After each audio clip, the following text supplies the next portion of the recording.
Hello there, 28th of April 2022. Greetings from Rwanda's capital Kigali. This is what makes our top stories tonight. Chief Justice Dr. Faustin Nteziryayo urged judges and other court officials to fight corruption because it hinders the country's development. According to the Ministry of Health, Rwanda's population growth rate does not match its size and capacity, which is why the government is focusing on efforts on promoting family planning programs. The bodies of 2 children are still missing after being buried by a landslide in Yunda sector on Thursday morning. A very good evening to and welcome to Rwanda Television News with me, Sam Kalisa. As we begin off this edition of the news, let us inform you that President Paul Kagame received at Village Urugwiro a delegation led by UAE's Minister of State for Foreign Affairs, His Excellency Sheikh Shakbut bin Al Nahyan, for discussions on existing areas of bilateral cooperation. President Paul Kagame also received Honorable Denis Christel Sassou-Nguesso, the Minister of International Cooperation and Promotion of Public-Private Partnership of the Republic of Congo, and the Minister of Women Promotion and Women's Integration to Development, Honorable Ines Nefer Ingani. CEO of RDB, Claire Kamanzi, elaborated on the discussions that were held. It's true, President Kagame today had a meeting with Minister of State from Foreign Affairs in UAE. And the purpose of the meeting, one, was to reinforce and deepen an excellent relationship that the 2 countries already enjoy. And so the 2 leaders of our delegation discussed their intention, commitment to make this friendly and excellent relationship even deeper and stronger. In particular, UAE was pleased that Rwanda responded to the Expo 2020 invitation and participated very, very actively. As you might be aware, Rwanda had our stand for 6 months. We had hundreds of thousands of people that visited. In fact, Rwanda got an award from UAE as one of the best exhibitors, which was really a testament that Rwanda took it really seriously and invested a lot of resources, a lot of designs, and a lot of work to make sure that our stand stood out. The 2 leaders of our delegations also discussed further ways to improve our relationship, particularly in trade and investment. Today, the trade between UAE and Rwanda is over $600 million. The leaders would like that number to grow, and so talked about different ways that can happen, how we can put in place policies and areas that we can work together to improve trade. Investments was also another area that was discussed, whether it's in renewable energy, other areas like technology, capacity building in science and technology, some of the areas that were discussed and where the 2 countries want to deepen their relationship. The Paris Saint-Germain players Sergio Ramos, Keylor Navas and Julian Draxler will be in the country over the weekend as part of the Visit Rwanda program. Claire Kamanzi also commented on that. Well, we have a partnership with PSG to promote Visit Rwanda, and so bringing first-team players to Visit Rwanda is part of the program that we have in our agreement with PSG. And so we're looking very much forward to the players that are going to come this weekend.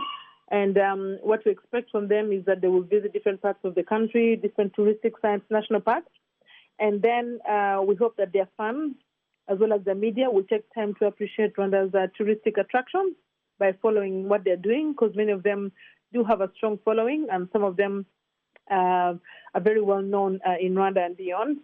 And so we also expect that even for them, they will get a better understanding of Rwanda as a tourist attraction, and they can also, in their own personal right, promote Rwanda as a place that they can come for holidays, but also their friends and family can come to holidays. So for us, their visit is one of our marketing programs to bring more visibility of the brand Visit Rwanda. And so we're very much looking forward to the visit this weekend.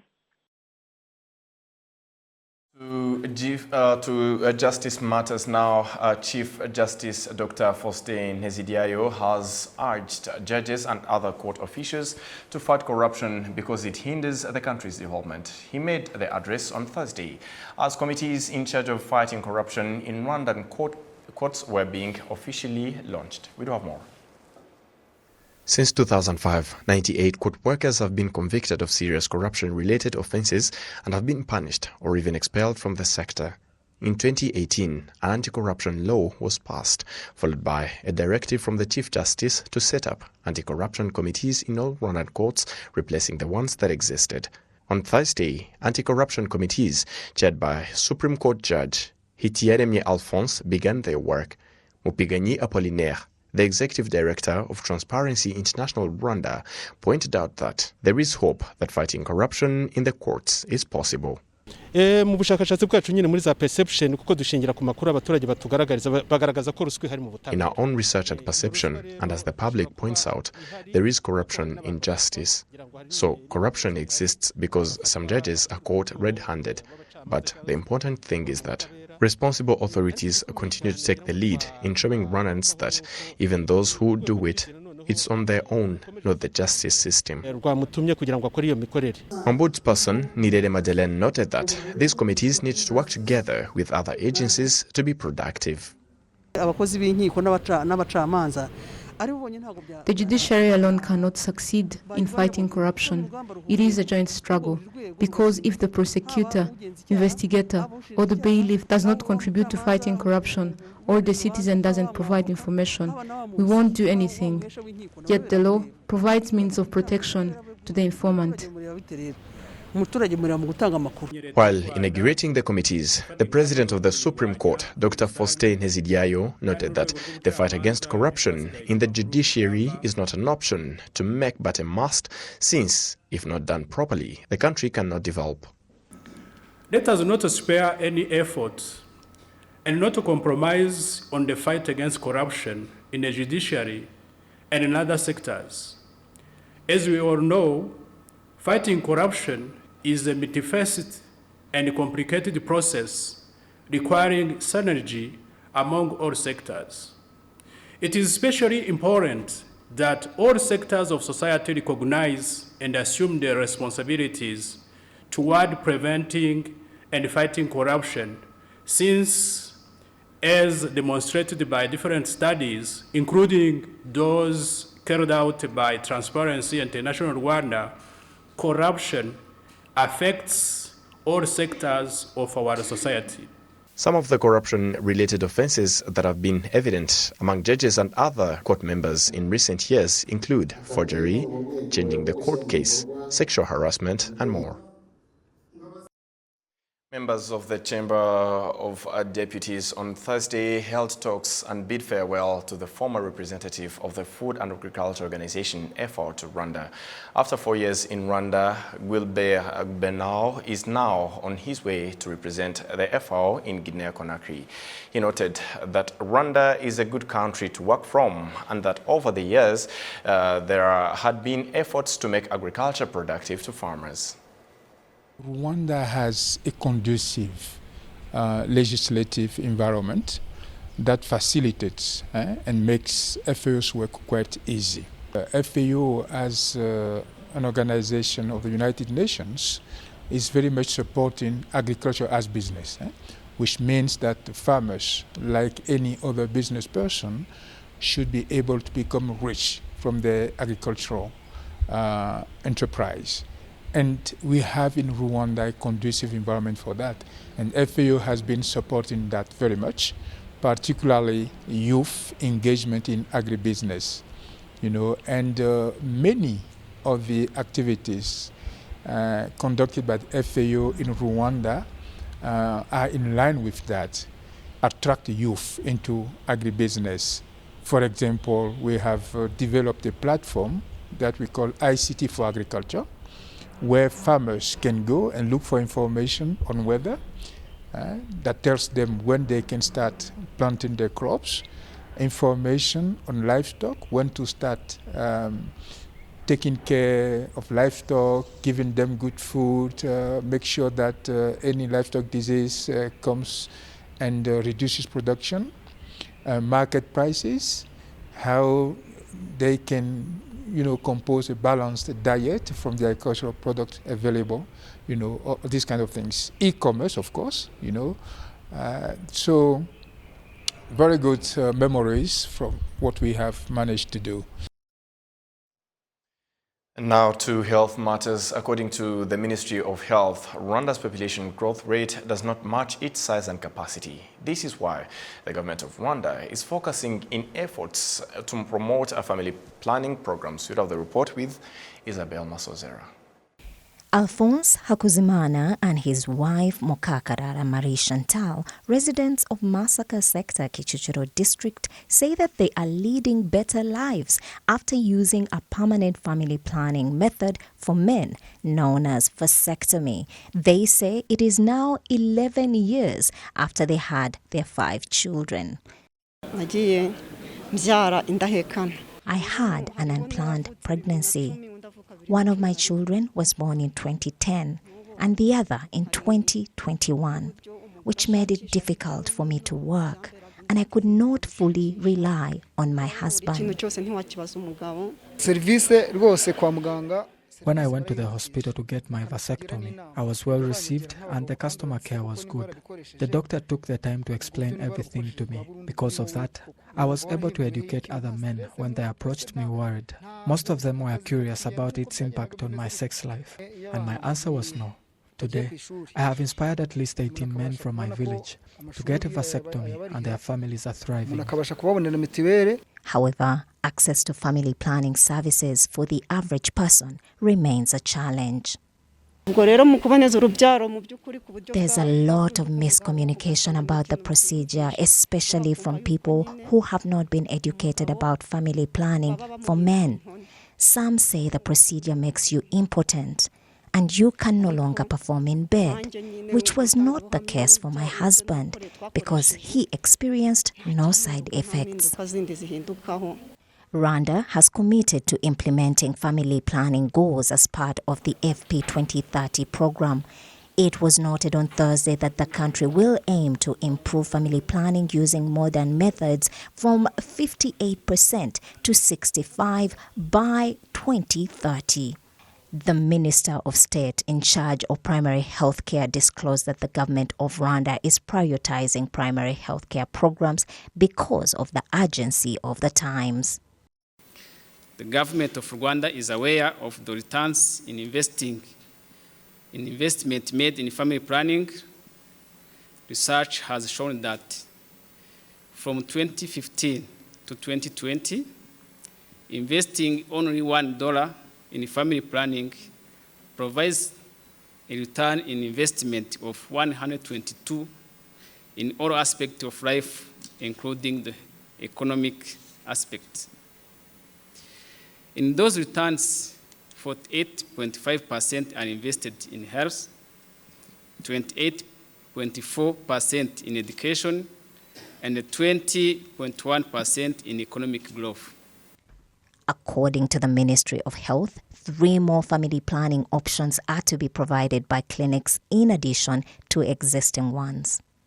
The UNFP representative in Rwanda says that the organization is committed to supporting Rwanda's social programs. He added that it is paramount to sensitize the general population about the essence of family planning. About those who sometimes, when they hear of family planning, and what immediately comes to mind is abortion. This is not right. It's not the way family planning needs to be perceived. Family planning is something voluntary. It's not forced on any individual or any community. It's left with an individual to decide when and what type of method they want to do that. It could be a mechanism of helping in terms of family planning.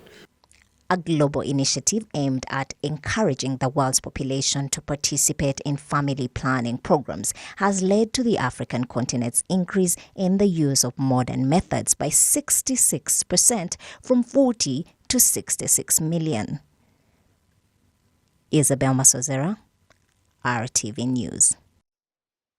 Thank you, Isabel, for the report. And as we move ahead, the bodies of 2 children are still missing after being buried by a landslide in Nyundo sector on a Thursday morning. Rwanda district officials are urging residents to relocate so as to prevent any further loss of life. We have the report with Jen Motoni.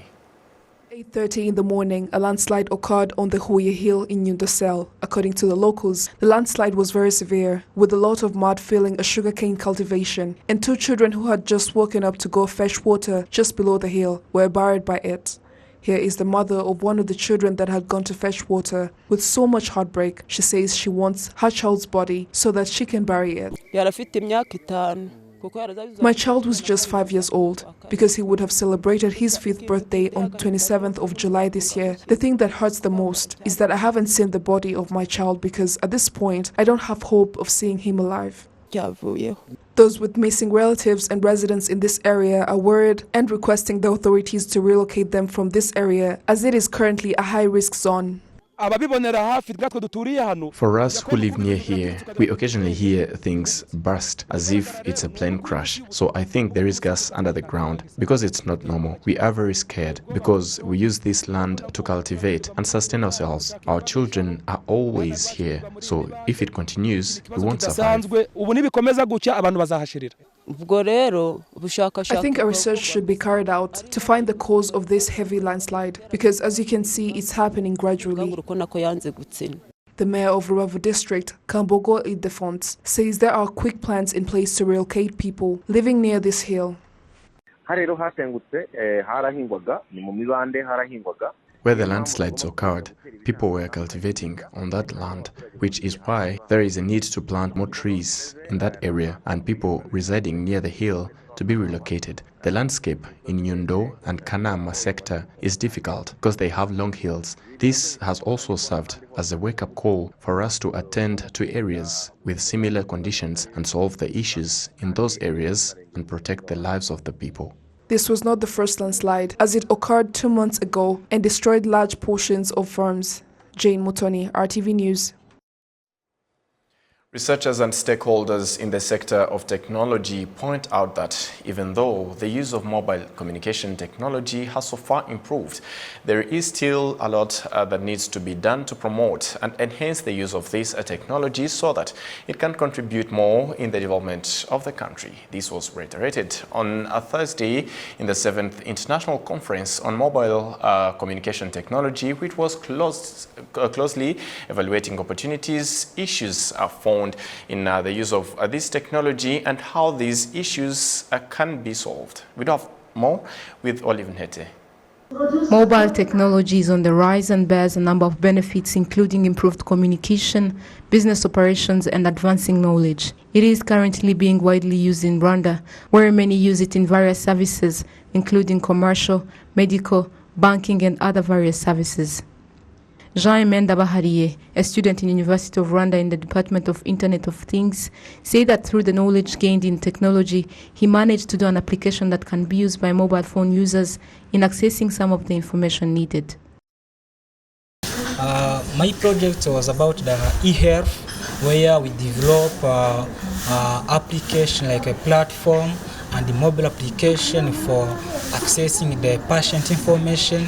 Then our platform are in 3 categories. One is a web-based application.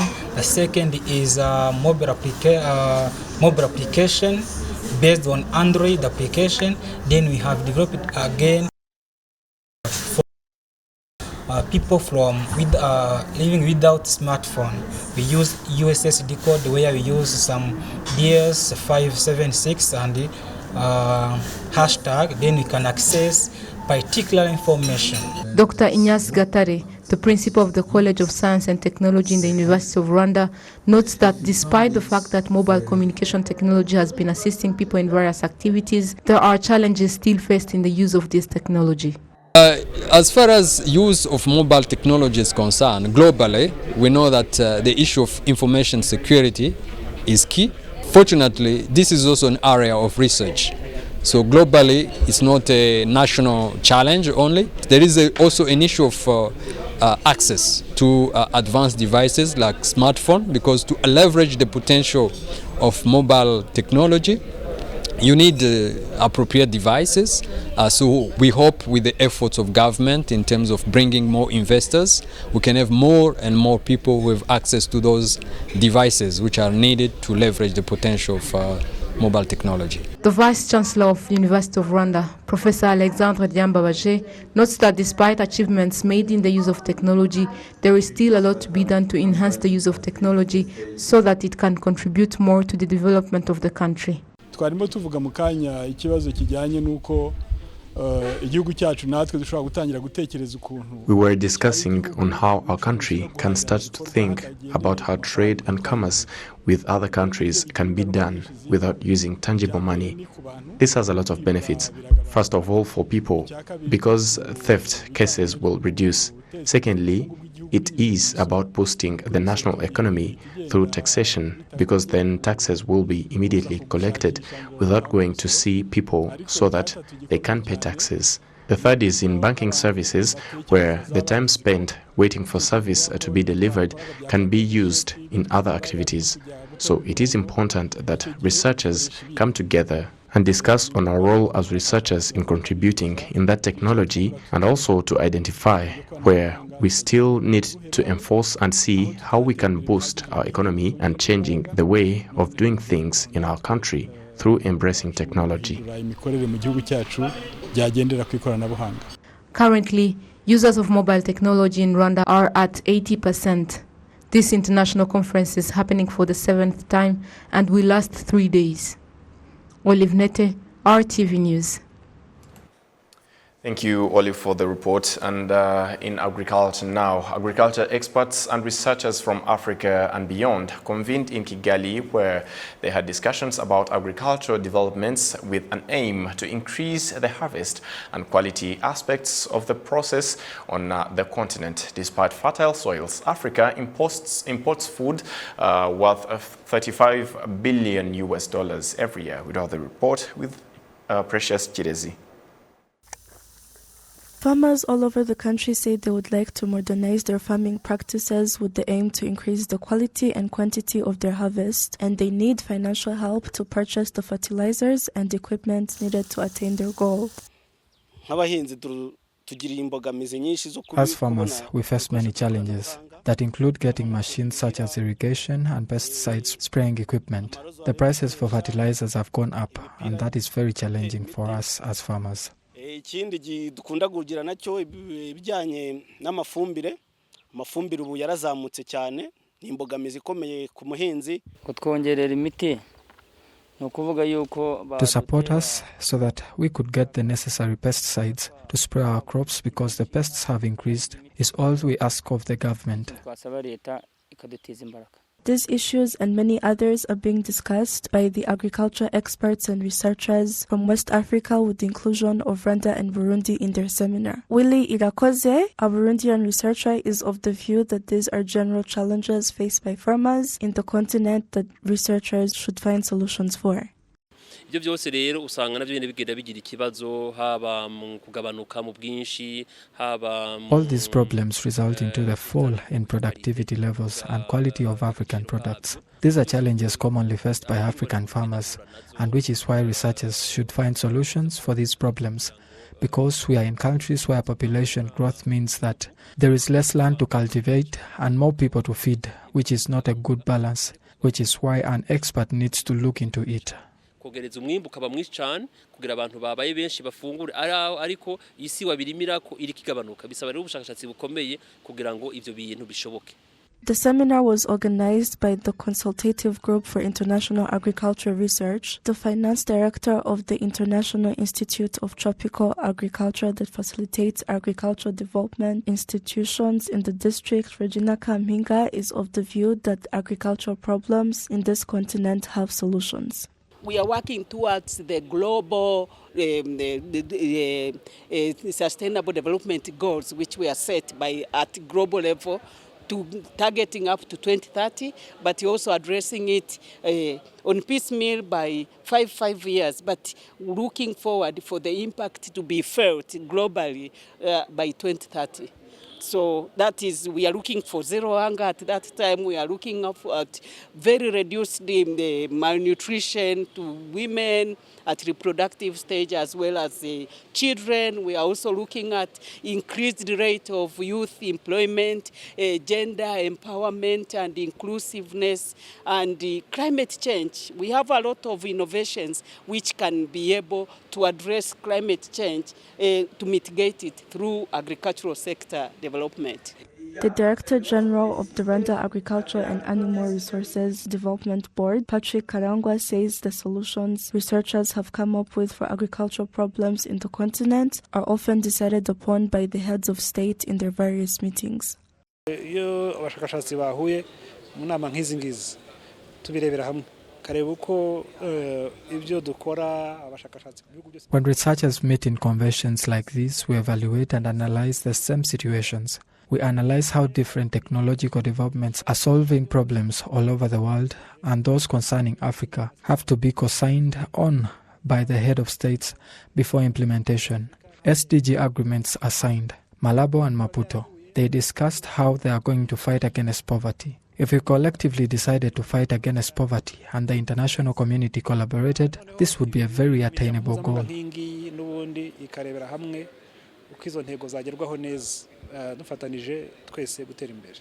Despite fertile soils, Africa imports food worth 35 billion every year and accounts for 60% of the world's unproductive agricultural land. Precious Chidezi, RTV News.